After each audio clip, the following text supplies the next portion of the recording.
সুপ্রিয় দর্শক, সবাইকে শুভেচ্ছা জানিয়ে শুরু করছি স্বাস্থ্য শিক্ষা এবং চিকিৎসা বিষয়ক অনুষ্ঠান ডাক্তার ফজলুল হক কোলোরেক্টাল হাসপাতাল সুস্বাস্থ্য সারাক্ষণ অনুষ্ঠানটি দেখবার জন্য। আপনাদের সঙ্গে আছি আমি ডাক্তার ফাহিম আহমেদ রূপম।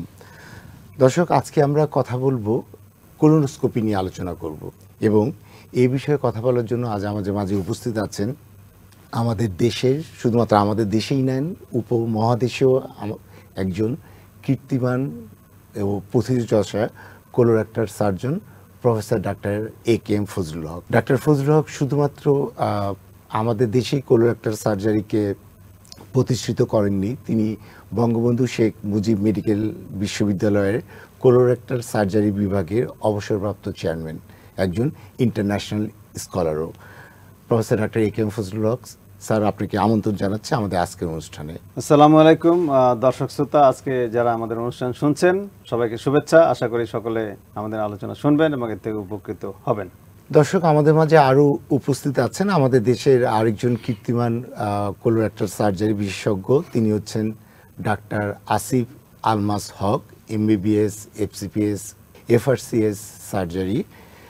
তিনিও বর্তমানে কোলোরেক্টাল ল্যাপারোস্কোপিক এবং লেজার সার্জন হিসাবে কর্মরত আছেন ডাক্তার ফজলুল হক কোলোরেক্টাল হাসপাতালে। ডাক্তার আসিফ আলমাস হক, আপনাকেও আমন্ত্রণ জানাচ্ছে আজকে আমাদের অনুষ্ঠানে। আসসালামু আলাইকুম, আশা করি দর্শকরা সবাই ভালোই আছেন। দর্শক, আসুন তাহলে আজকে আমাদের বিষয় নিয়ে আমরা আলোচনাটি শুরু করি। প্রথমেই বলছিলাম যে আজকে আমরা একটি চিকিৎসা বিজ্ঞানের, চিকিৎসা শাস্ত্রে একটি অত্যন্ত প্রয়োজনীয় পরীক্ষা পদ্ধতি এবং চিকিৎসা কোলোনোস্কোপি নিয়ে আলোচনা করব। আপনারা অনেকেই শব্দটির সাথে পরিচিত। আমরা প্রথমেই প্রফেসর ডাক্তার এ.কে.এম. ফজলুল হক স্যারের কাছে জানতে চাইব যে কোলোনোস্কোপি এই জিনিসটা কী এবং কাদের ক্ষেত্রে এটি করা হয়। স্যার। দর্শক শ্রোতা সবাইকে শুভেচ্ছা।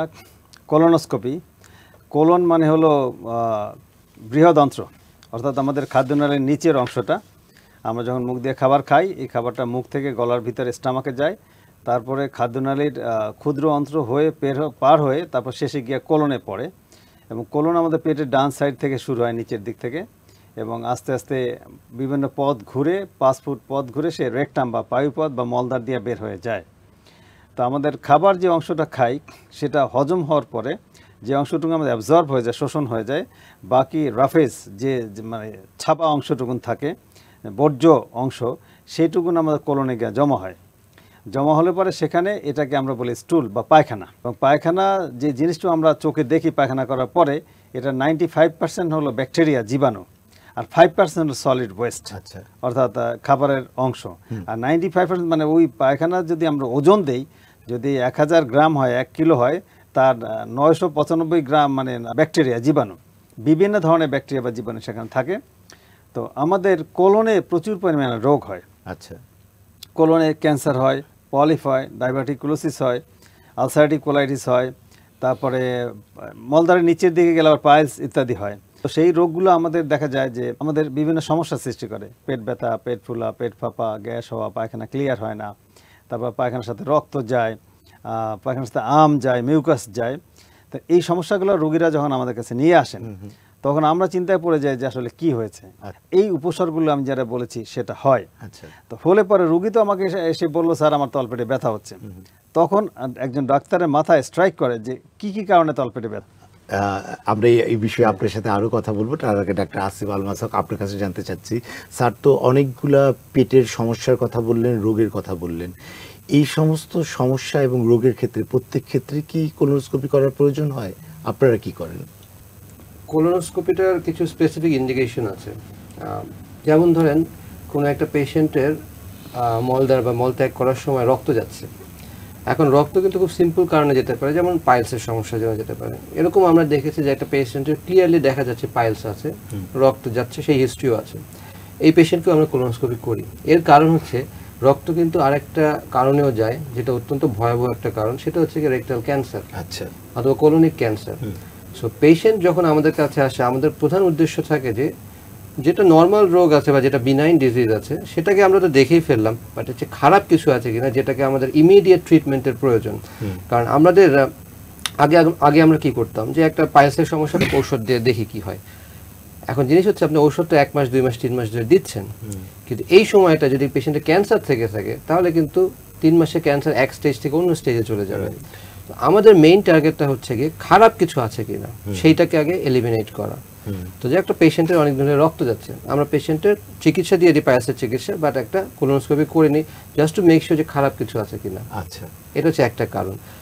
আমরা এই বিষয়ে আরো আপনার সাথে কথা বলবো, তার একটি বিরতি নিয়ে নেই।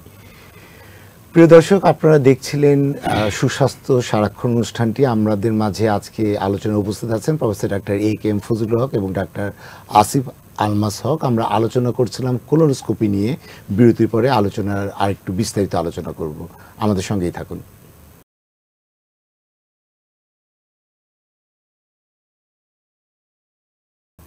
বিরতির পর সঙ্গে থাকার জন্য আপনাদের সবাইকে অনেক অনেক ধন্যবাদ জানাচ্ছি।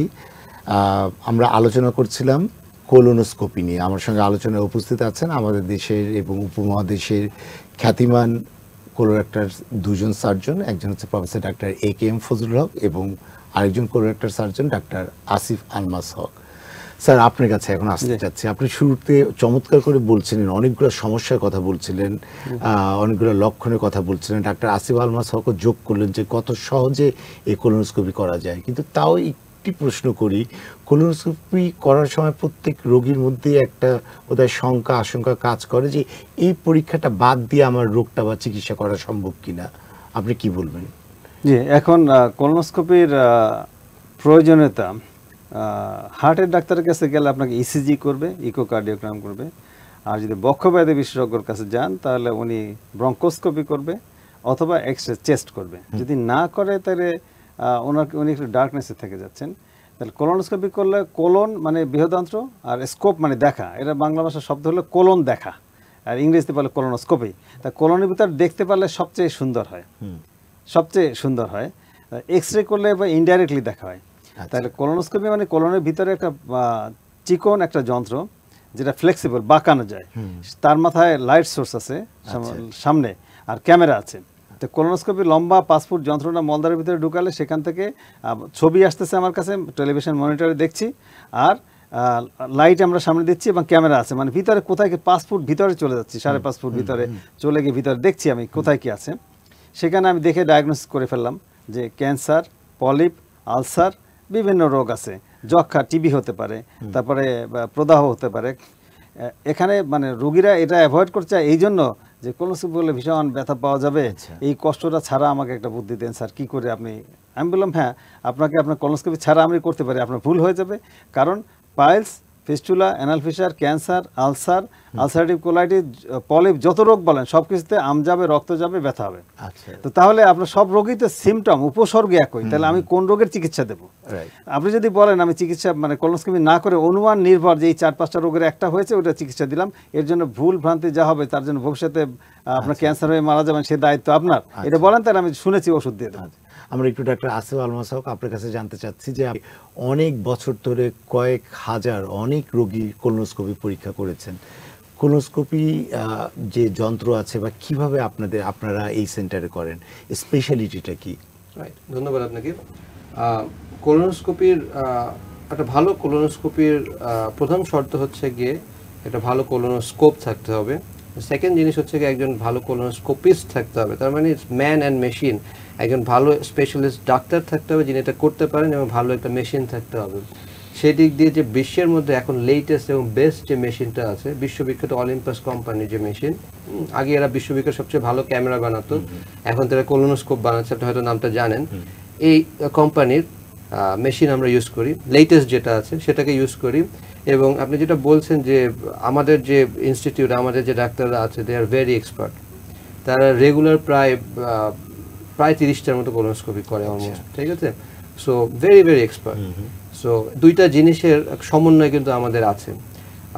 আমরা পেশেন্টদেরকে প্রতিটা মুহূর্তে আমরা গাইড করতে পারি, আমাদের প্রত্যেকটা জিনিসের স্পেশালিস্ট লোক আছে, সেট করা আছে, যেমন প্রিপারেশনটা কেমন করে নেবে সেটা একজন স্পেশালিস্ট ডক্টর আছে, উনি বুঝিয়ে দেন। একজন নার্স আছে, উনি বুঝিয়ে দেন কীভাবে এটা করতে হবে। সবসময় ফোনে আমাদের সাথে যোগাযোগ করতে পারে, অনলাইনে আমাদের সাথে যোগাযোগ করতে পারে, এই ধরনের সার্ভিসগুলি আমরা দিয়ে থাকি। আর এরপরেও এই যে পেটটা ক্লিয়ার করা, এটাও কিন্তু একটা স্পেশাল টেকনিক। অনেক জায়গায় কোলোনোস্কোপি করে কিন্তু পেটটা কিন্তু ক্লিয়ার হয় না। পেটটা ক্লিয়ার করার স্পেশালিস্ট লোক আমাদের আছে, যারা জানে যে এখন এই অবস্থা আছে, এই লোকটার কোনভাবে প্রিপারেশন দিলে পেটটা ক্লিয়ার হবে। পেট যদি ক্লিয়ার না হয় আমাদের ডায়াগনোসিস হবে না। আচ্ছা, এটার দিকে খেয়াল রাখতে হবে। আমরা অনুষ্ঠানের শেষ পর্যায়ে চলে এসেছি স্যার, অনেক অনেক ধন্যবাদ। আপনার ব্যস্ততার মধ্যে আমাদের সেটে এসে কোলোনোস্কোপি নিয়ে আপনার অভিজ্ঞতা লব্ধ তথ্যগুলো দিলেন। ডাক্তার আসিফ আলমাস হক, আপনাকে ধন্যবাদ জানাচ্ছি। প্রিয় দর্শক, কোলোনোস্কোপি নিয়ে এই ছিল আজকের মতো আমাদের আয়োজন। আপনারা যারা এই অনুষ্ঠানটি দেখলেন, শুনলেন, আশা করি কোলোনোস্কোপি নিয়ে সম্যক ধারণা পেলেন এবং জানলেন যে কোন রোগে কোন চিকিৎসা পদ্ধতিতে আধুনিক কী চিকিৎসাটা বাংলাদেশে দেয়া হচ্ছে। অতএব এটা নিয়ে আর ভীতি নয়, কোনো শঙ্কা নয়। আসুন ডাক্তারের পরামর্শ অনুযায়ী আমরা এই আধুনিক চিকিৎসা পদ্ধতিটি গ্রহণ করি। পরবর্তী অনুষ্ঠান দেখার আমন্ত্রণ জানিয়ে আজকের মতো এখানেই শেষ করছি। শুভেচ্ছা।